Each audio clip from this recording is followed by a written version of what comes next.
Hi everybody, Sarah Lopez here with Christina Wolfenbarger. And we are here to give you our update on our journeys and other information about DAR. So we have good news. I'm so happy. Oh, guess what? I'm so happy. I finally bribed the right person. Yes. No, not really. I finally got sworn in on Monday night at our April meeting. And so it was really great. I'm really glad to be Finally. Finally, I know. And I thought I was going to be the problem child. You were easy peasy. Oh my gosh. Yeah, absolutely. Yeah. So it was great to get sworn in Monday night. And the funny part is, like, I think in our last video, I think I told you I was on my 5th or 6th ancestor. I was like, so what? I was like, can you dig another one up? I'm digging, baby. I'm digging. Got my shovel. So the funny part about that is that it actually turned out being the first ancestor that I started with.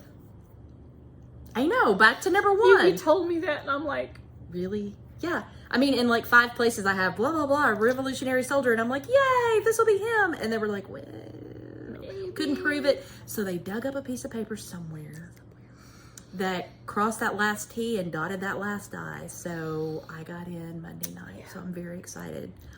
And yeah, so that Photoshop worked well on that. Little doctorate of documents there. Yeah. But now we'll get our, well, you already have yours. Since I'm bringing up the rear here, we'll get our DAR membership numbers now. And yes. And those are important. I'm guilty of ignoring the packet that they sent me as a new member. I was like, oh, nice, I got it. And I kind of laid it down and didn't go through it. And it does have your membership number on it, which again is important to have because you can go onto the DAR main website and oh my gosh, so you have to obviously put your number in, to access member information.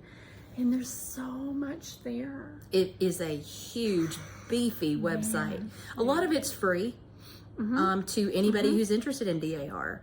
But if you do have if you are already a member, then there's even some extra added bonuses, and it's really wonderful.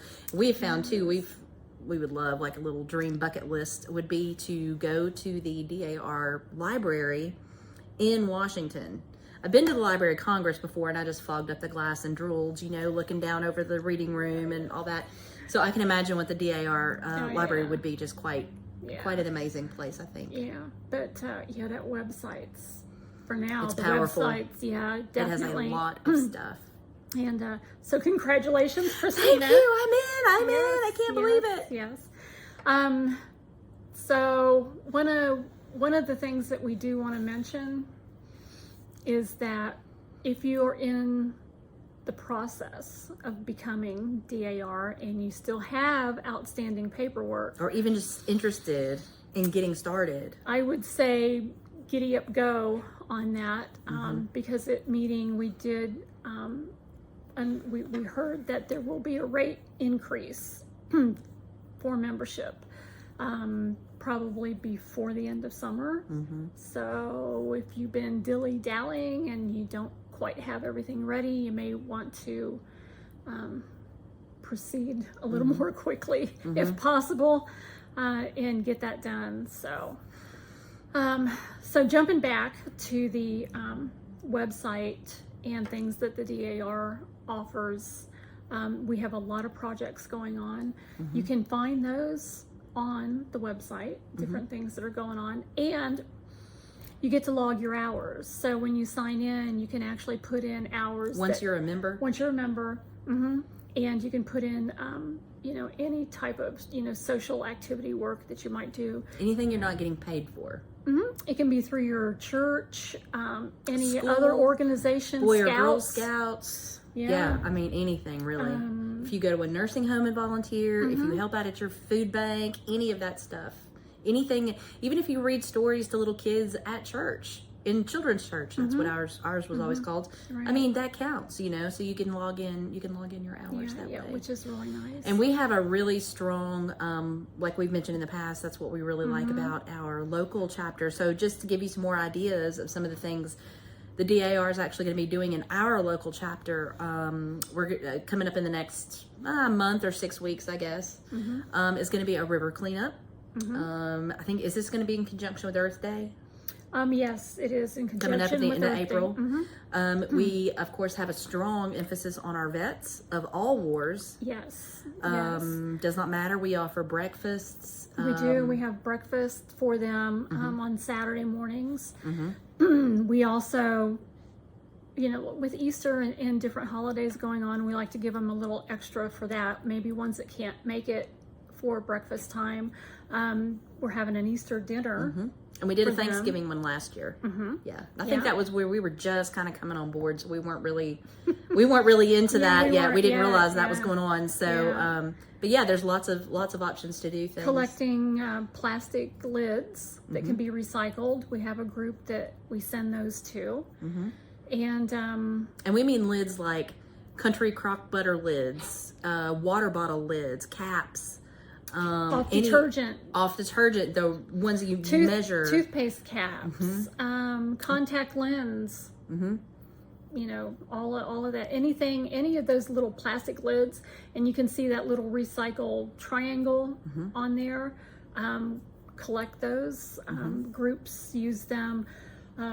When I was in Florida, we did that. We collected lids, and we found out that you can use, like on the big 5-gallon buckets, those great big huge lids. They fit? Those are recycled. You can use those to recycle as well. Nice. Yes. And we used ours for a charity that was called, I think it was Wheels of Hope. And they, you know, they sell the lid, they collect the lids, you know, and then the organization sells them by pound. Okay. And so it's the recycling part of it that actually brings some money in.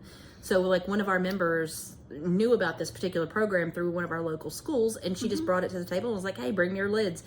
I mean, seriously, that's as easy as it is. So it's not like some big, huge, drawn out thing. And it's just somebody has a good idea like that, and we all collect our lids and bring them into them. And for the little lids, I just keep an empty tissue box. Oh, yeah. And I just drop them in the slot. Just like a plastic lid piggy bank. It is. And when it gets full, then I turn it in. Yeah. Yeah. But they actually did, they bought wheelchairs. Oh, wow. For youth that couldn't afford. That's amazing. So, yeah. It's amazing. I mean, just a little bit from a lot of people goes a long way, you know. Really One of the other things we're doing is we have a thing locally, I don't know if it's national, but it's called Honor Air, where it takes veterans to see the war memorials in Washington, D.C. These are veterans of all wars, because there's the Korean, the Vietnam, World War I and II. I mean, Desert Storm, there's almost all wars, I guess, have a memorial. Any conflicts, So a lot of these vets, and I started to say men, but it's women too.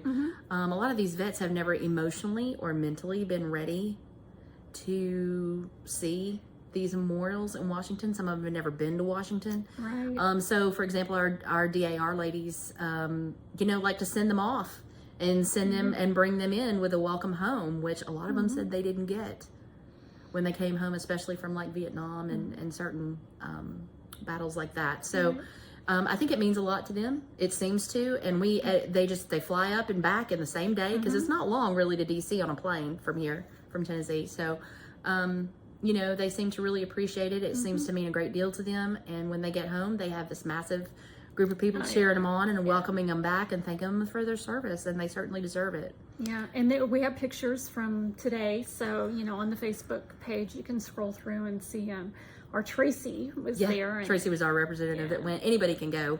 One of the other programs that we're doing are tombstone cleanings from our veterans' tombstones and some of our older graveyards here locally. So yeah, we have quite a few from the battlegrounds and that, and they do there's particular particulars to cleaning.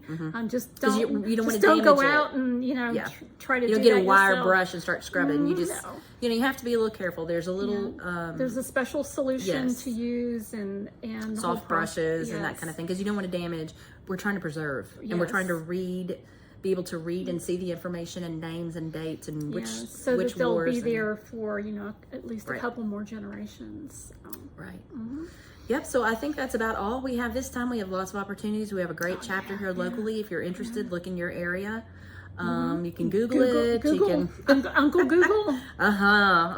or the DAR website. But we just wanted to keep you guys updated, and we appreciate you watching. Yep. We'll be back, and hopefully we have maybe one or two more. Yeah, with the rate From the increase, office. there are some other ladies here at our Pigeon Forge library that are come kind of, on. they're like, well, I just need this document. Yeah. I'm like, you better do it now. Get it in there. So if you're interested, definitely reach out to your local chapter at DAR or one of us. Message us on Facebook, and absolutely. we'll try to Happy help. to. Yep. Yeah. So have a great day, and thank you right. for watching. Bye-bye. Bye.